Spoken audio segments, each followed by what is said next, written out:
Hello everybody. What we're going to be doing today is crosswind landings in the Cessna 172S in X-Plane 11.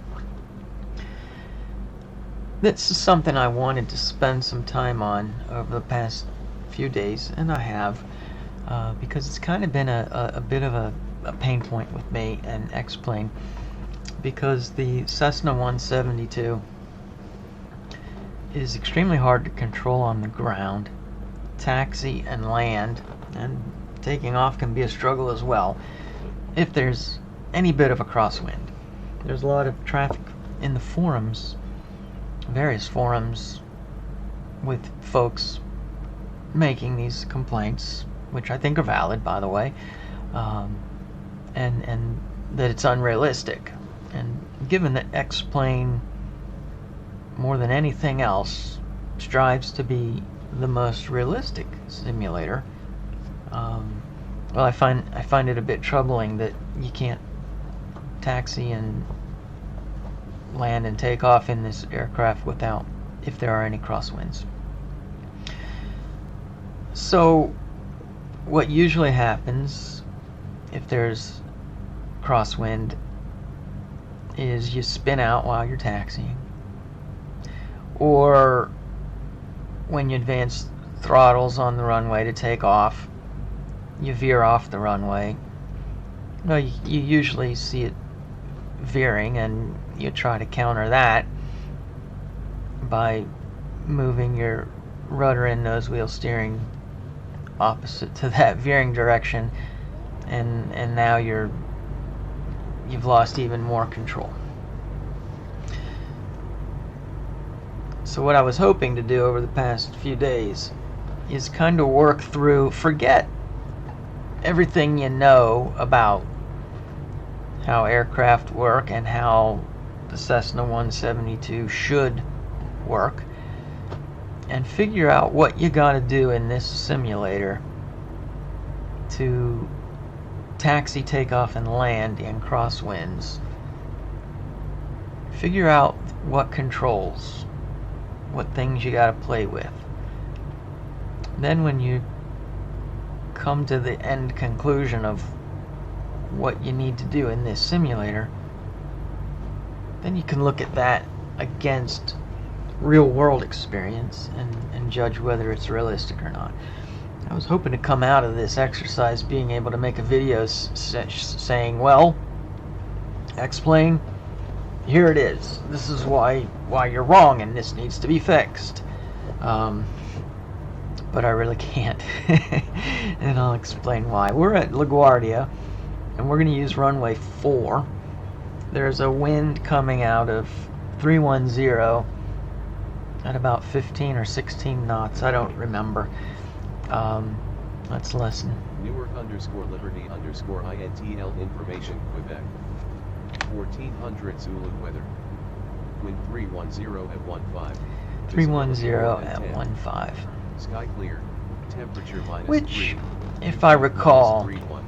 is kind of the maximum crosswind component that one should choose to make a landing. It's published in the Pilot Operating Handbook, saying that it was demonstrated the ability to land this aircraft, I think, in a 16-knot crosswind. Maybe it's less.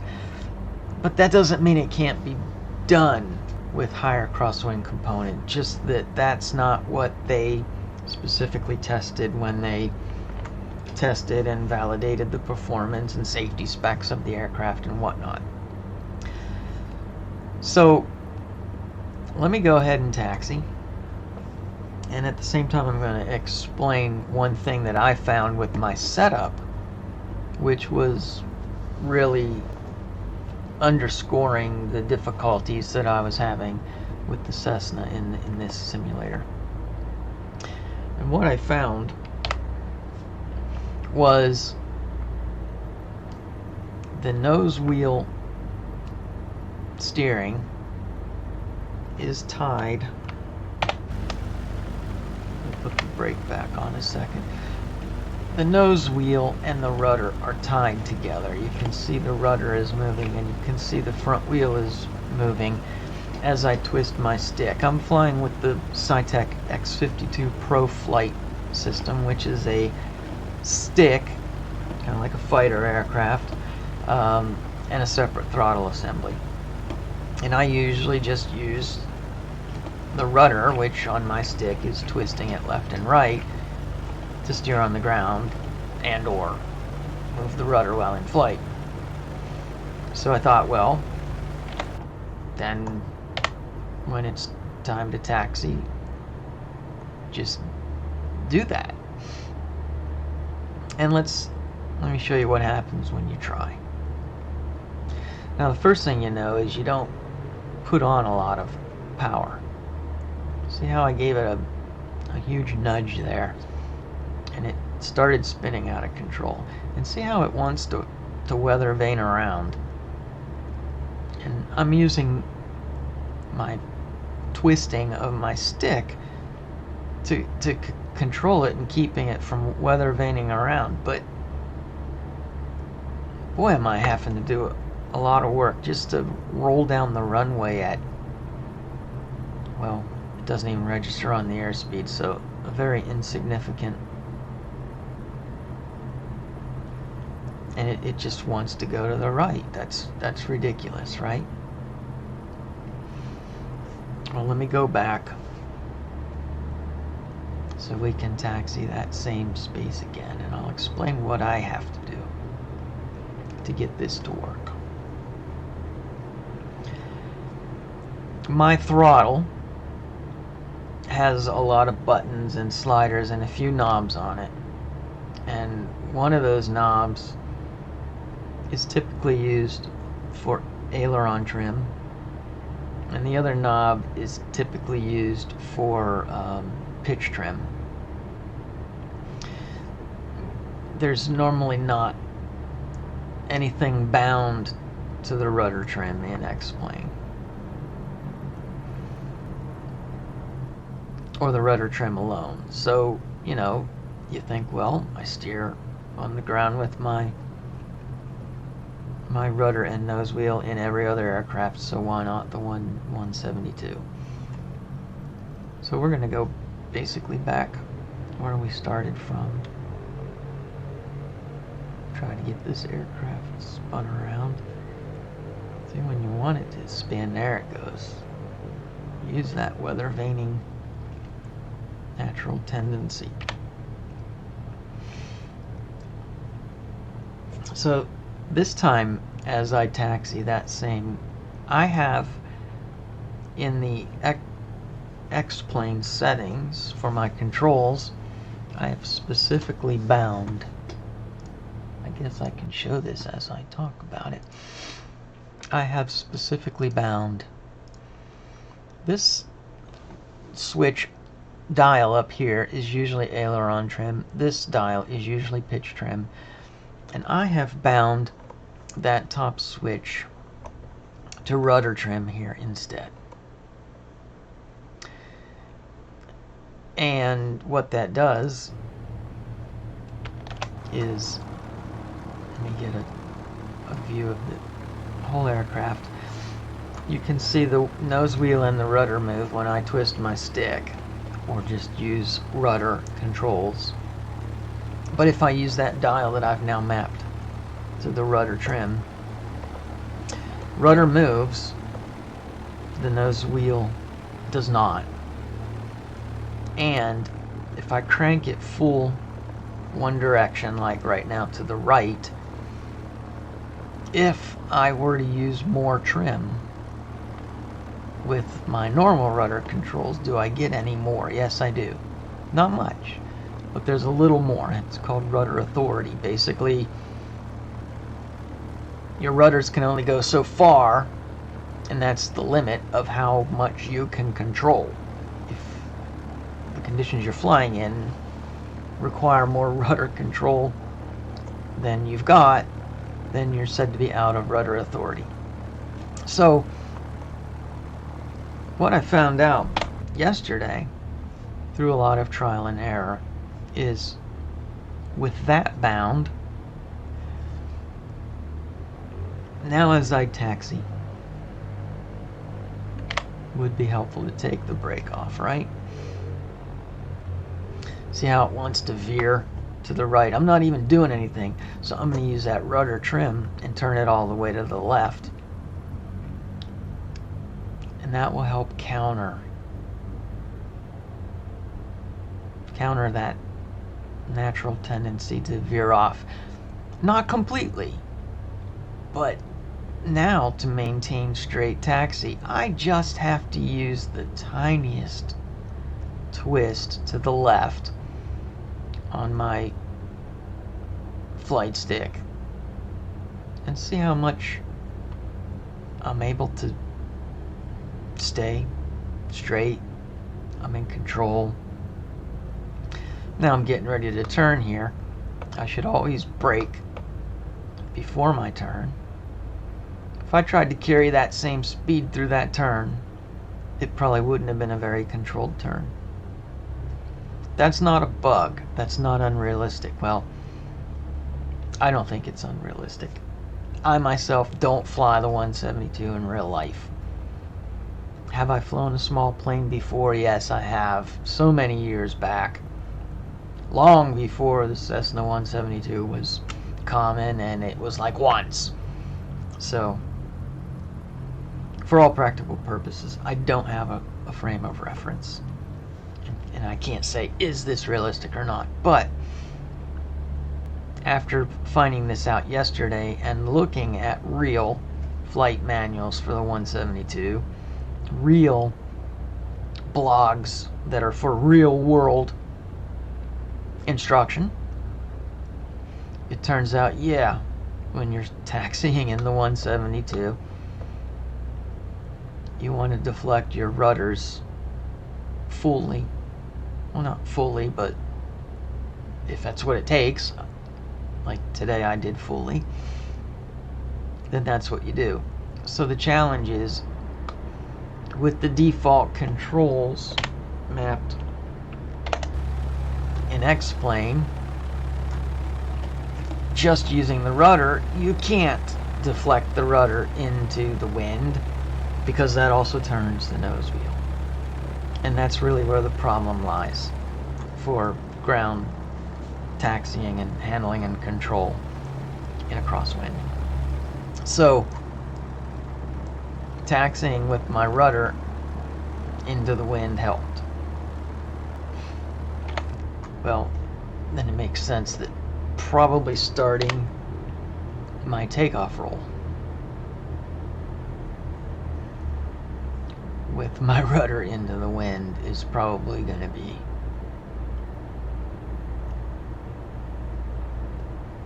what I need to do.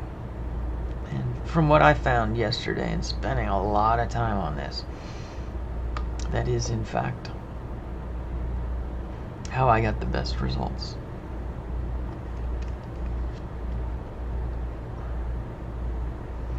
Alright, so our winds are coming out of the 300s, which is a direct crosswind off to the right, and you can see it really wants to weather vane in that direction. So I put that rudder trim all the way to the right. It still wants to go in that direction somewhat, but not so much. I neglected to say also, in real world, one would also taxi with the ailerons deflected in the direction of the wind, which I didn't do, which technically isn't right. Well, you also start your takeoff with your ailerons turned into the wind. And I've got my rudder turned all the way to the right, so I guess that's away from the wind. I think I said earlier, rudder in the direction of the wind. No, rudder in the opposite direction of the wind. So if I take off my brake and apply full power, I can probably expect a little bit less of a fight trying to keep it on the runway. The problem is, if I keep it that way all the way until I take off, well, that's gonna have a whole new set of problems. So the challenge is, as the aircraft gains forward speed, I want to both release the ailerons and that rudder. Otherwise, my takeoff is going to be beyond horrible, probably unsafe, and probably crash me.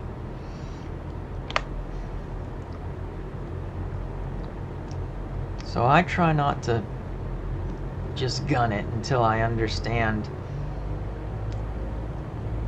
how much force I need to put on my rudders, my actual rudders, not the... Now I'm backing off the ailerons and that rudder and lifting it into the air, all at the same time. An established point of climb, or positive rate of climb, and I'm drifting off runway center line. So already I'm gonna start trimming this aircraft so that it's crabbed into that very high crosswind.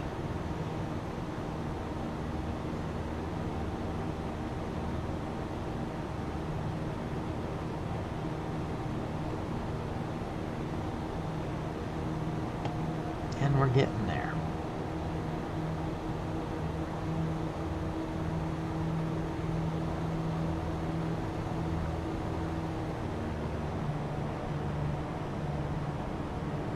I probably should have backed off the throttle a lot sooner than I just did.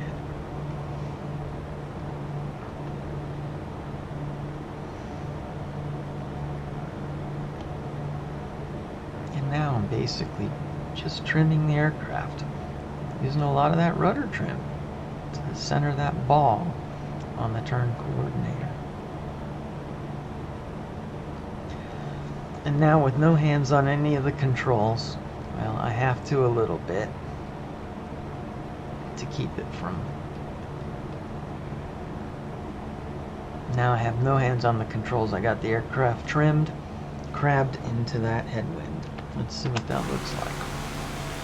Or crosswind, not headwind. And although I've deviated quite a bit from runway center line,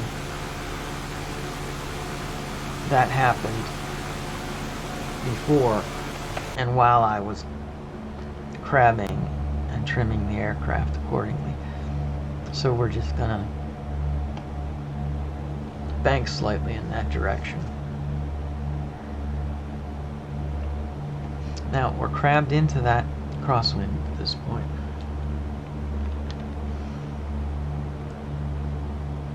We're going to fly a left-hand pattern. I'm sorry, we're going to fly a right-hand pattern. Or no, we'll fly a left-hand pattern into the wind.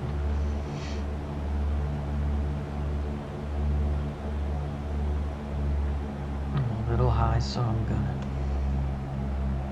correct that. We don't want to be that high for a simple pattern.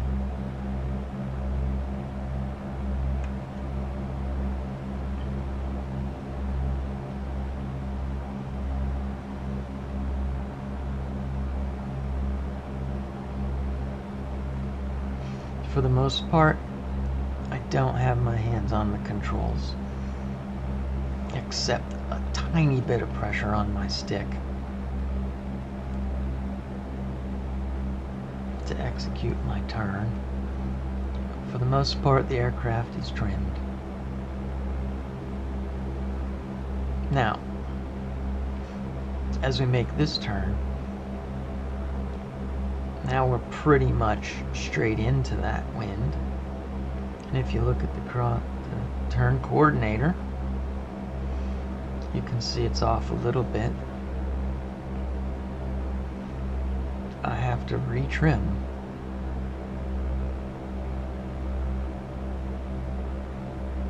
Each time oops, I'm going the wrong way. Each time I change my aircraft direction of travel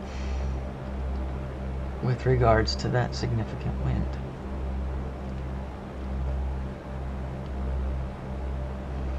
Now we're trimmed, and again, for the most part, no hands on the controls.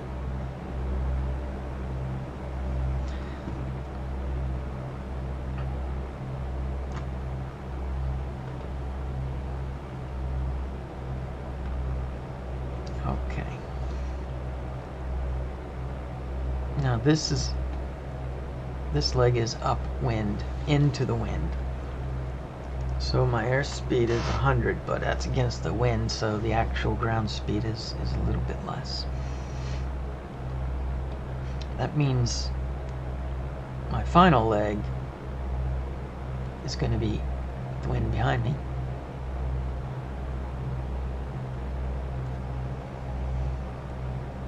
And it's going to push me. So if I stay on that leg the same amount of time, I'm actually going to overshoot that leg. So we just have to keep that in mind.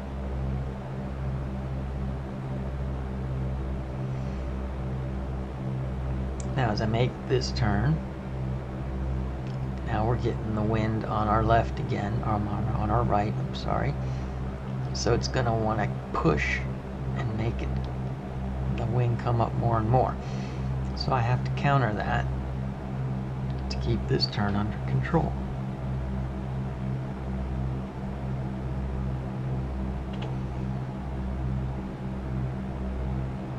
And I want to, again, trim the aircraft, crabbed into that wind, crosswind. Kind of looking at ground points to see which direction I'm traveling and try to get this aircraft flying a straight line in the right direction. It's not necessarily in line with the nose because of the crosswind. We're crabbed quite a bit actually. But yep, we are doing a pretty good job staying parallel to the runway. I'm going to go to the right slightly just because I want to be extra sure that I don't drift over top of that airspace.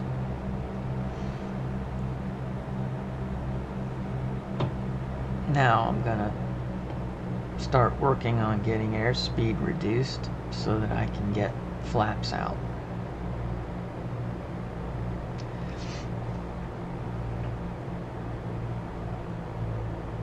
Still got the aircraft trimmed in terms of ailerons and rudder.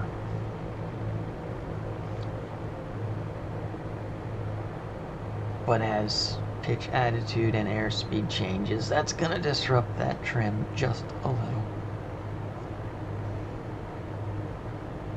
Now I can get flaps out. I'm under 90.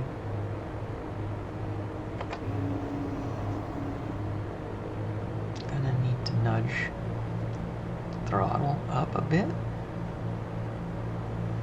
re-pitch trim, and I'm going to go ahead and throw out that second notch of flaps.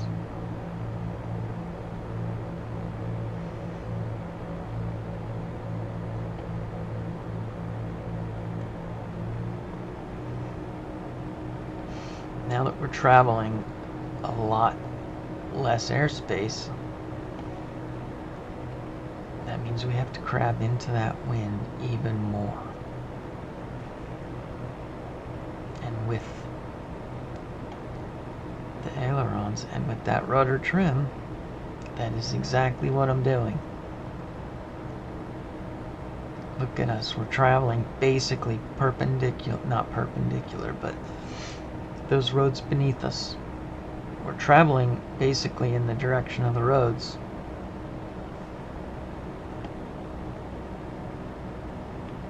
But we ain't pointing in that direction. That's what crab is all about.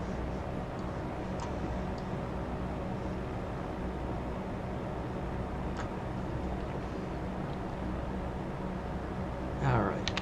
I think it's, as I said, I think it's time to turn on the final, but no, it's not even close.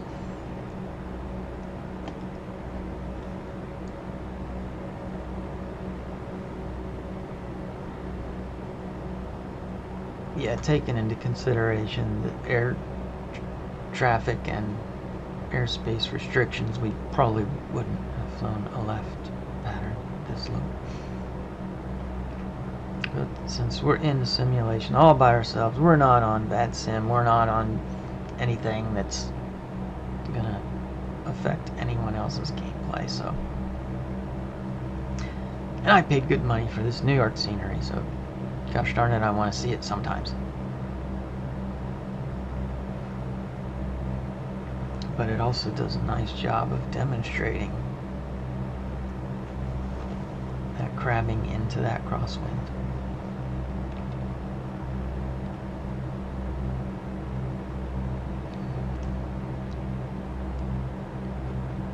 And we've veered right a little bit. So I've over-crabbed slightly.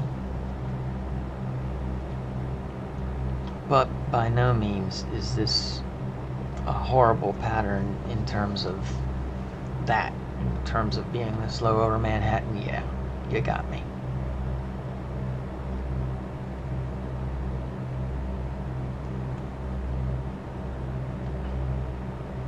So the thing is, we're going to crab on our approach this same way. So if you look at this road right here, that's going to be our runway. This is how we're going to approach, crabbed like this.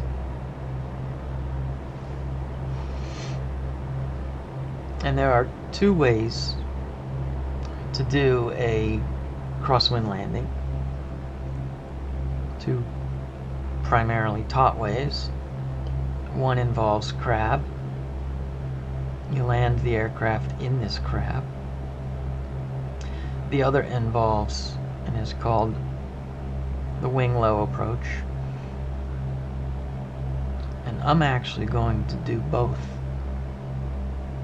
I'm going to use crab to get on my approach, but just before we get to the flare, I'm going to transition to the wing low. And we're going to turn on our final leg here. Now I want to be careful and not bank very hard because I'm raising the wing that is upwind, and that wind is going to get under the wing and it's going to push it over and put me in even a tighter turn than I really wanted to be.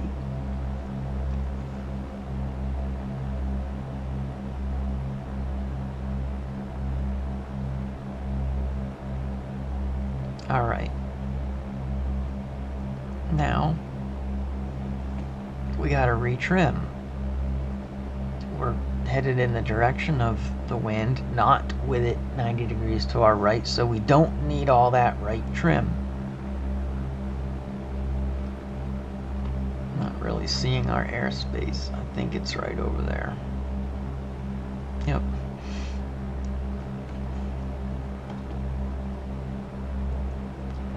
So I really don't want all that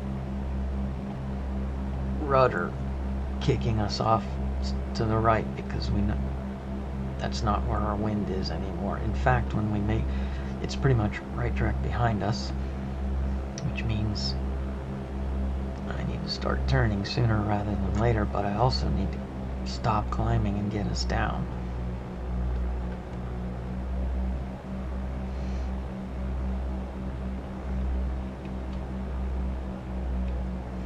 I'm going to go ahead and start turning. Very slight turn. Yeah, that's our airspace. I'm a little bit early.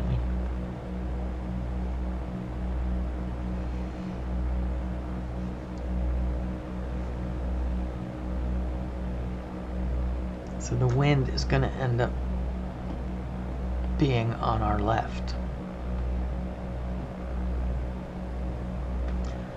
So I'm going to need rudder trim to be more specific.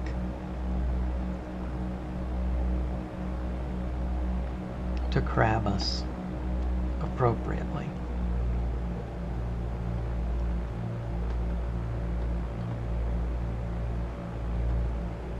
And that wind is pushing us to the right more than the turn is, and I'm just using that.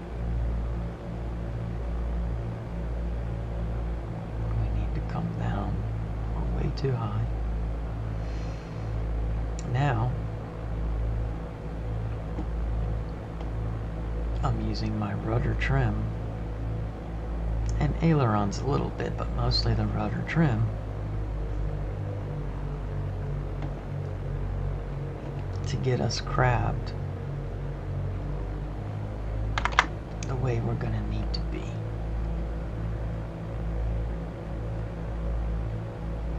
Overdid it a little bit. You can look at that turn coordinator and eyeball the runway at the same time.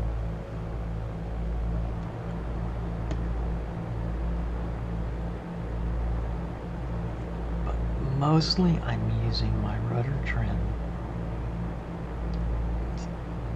to control this crab. Now, see how the nose is just kind of sliding a little bit to the right. I'm going to let that happen. And I'm going to use that to transition into my wing low approach. I want my left wing low. I want my left rear wheel to touch.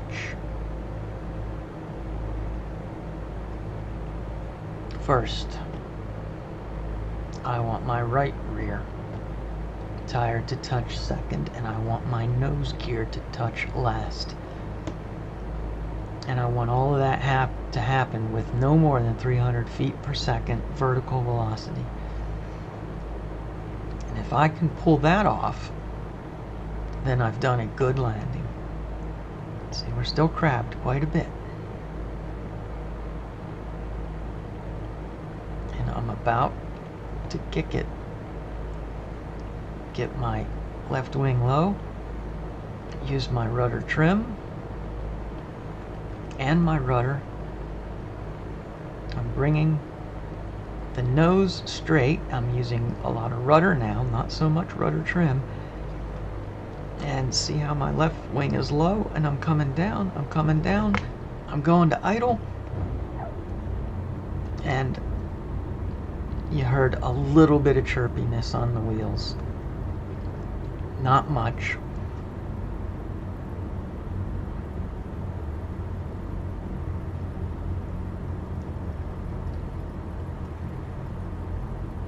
And I'll take that landing. Yes, I will. And I'm using the rudder trim to get me stability on the ground, just like I talked about taxiing for our takeoff. Being able to manipulate the rudder without also moving the nose of your steering gear allows you to use the rudder. See that? With it cocked completely to the right, our wind is coming, I think, from the left. I've got the rudder to the right, and it's basically traveling a straight line all on its own. But if I didn't have that, look at that. The wheels are straight, rudders are straight.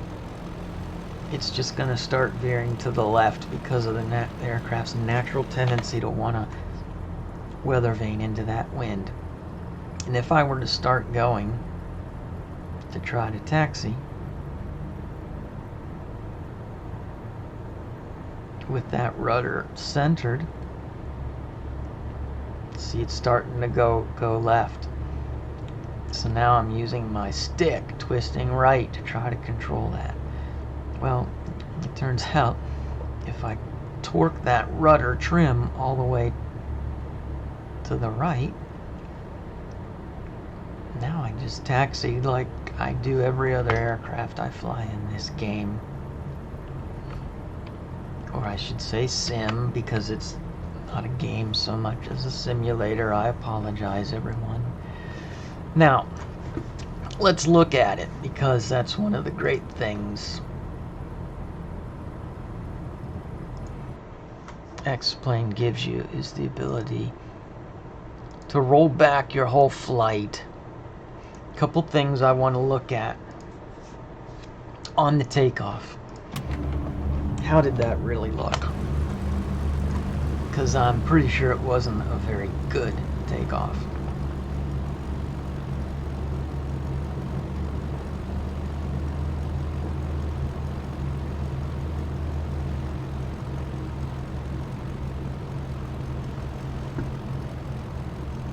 Well, that wasn't even a takeoff. You know what? I've been in this session for hours. That wasn't where we started. Alright, let's look at it. First, since it's the easiest spot to get to, let's look at that landing. And see if it truly looked good. Good meaning the wind that's toward the wind, this one should touch first, then this one, then the nose gear. And I'm pretty sure we did that. But we're going to go to the tapes, folks. And the referee will make his call.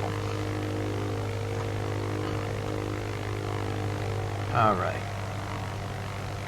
And we can see definitely we didn't have excessive vertical velocity downward. There goes the downwind wheel. There goes the other rear wheel up. Oh, good. And there goes the nose wheel. I thought I had done it such that the upwind rear wheel did come down first, but then the downwind wheel and the nose gear came down together, which happens a lot. That's not horrible, but that's not what you should strive for. Alright. And of course you can really look at your landings from all angles. The runway center line, yeah, that could be better, but landing in a crosswind, which is basically at the limits of what is generally considered safe in this aircraft, and because I'm specifically using the wing low approach, it's gonna happen the way I did it. Because if I started all of this perfectly aligned here, then I would have ended all of this over here, which is not good. Let's look at it at regular speed. Good, throttles are cut, and there it is. There should be shadows here by the wheels to really make it evident which wheel is touching, but X-Plane's not quite there yet. But we looked at it closely, and that definitely was proper. Now let's go back and find that takeoff.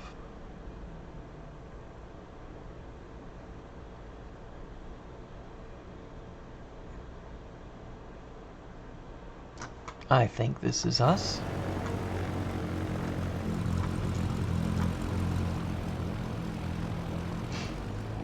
Yeah, this is when I taxied back and demonstrated now taxiing with the rudder helping offset the aircraft's natural tendency to want to go to the right here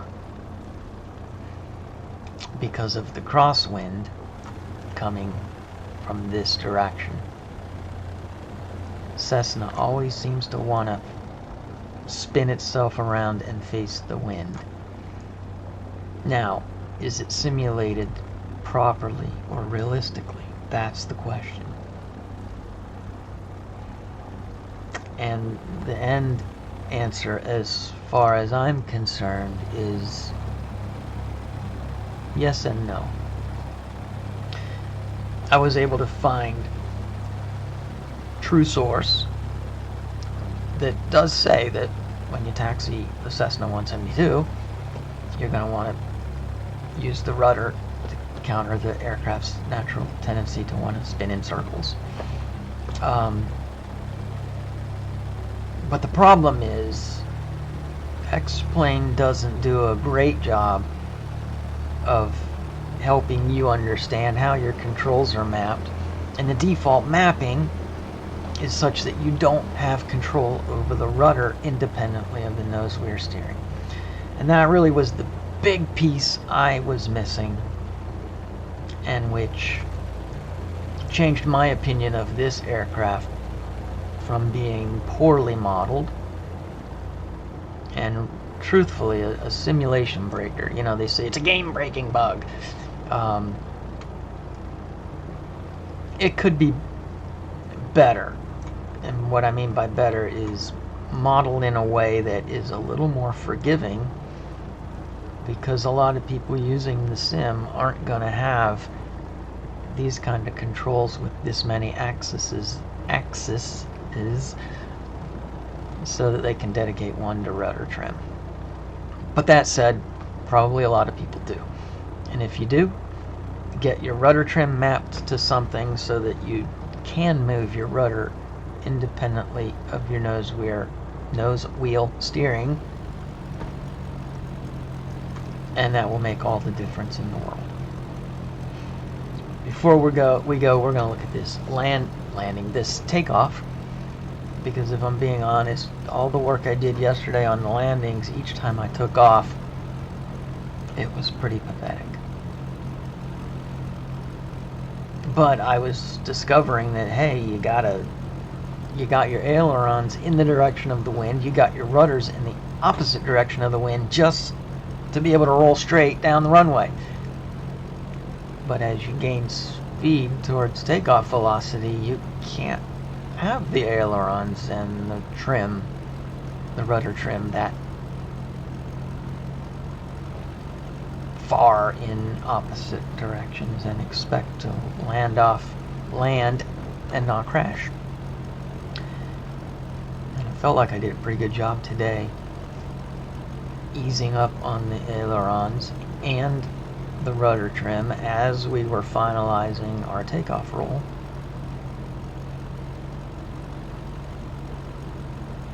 And yeah, that was when I was talking to you guys earlier saying, hey, I forgot to tell you, you're supposed to have your ailerons in the direction of the wind, and I totally didn't do that, my bad. And here we go. So we've got ailerons in the direction of the wind, we've got rudder in the opposite direction. Making sure I've got control and I'm pointed straight down the runway before I give it full throttle. My elevator trim is where it needs to be for a takeoff. Don't forget to always check that, because that will certainly make your takeoff a lot more difficult. And yeah, I did do a pretty good job there. Actually, I did a better job than I thought, because if I had kept just that little bit of aileron and rudder trim, I would have been crabbed exactly the way I needed to be to take off and continue this runway heading. So we had to correct that. We're climbing, we're getting into the crab angle, and we're trying to get back on course. By all means, not a horrible takeoff, and certainly not a takeoff that I would call unsafe, which most of mine have been in this aircraft. Let's slow motion it.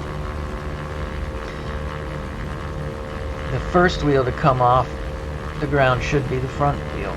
The second wheel to come off the ground should be the wheel away from the wind, the downwind wheel. The last wheel to come up should be the wheel that's into the wind.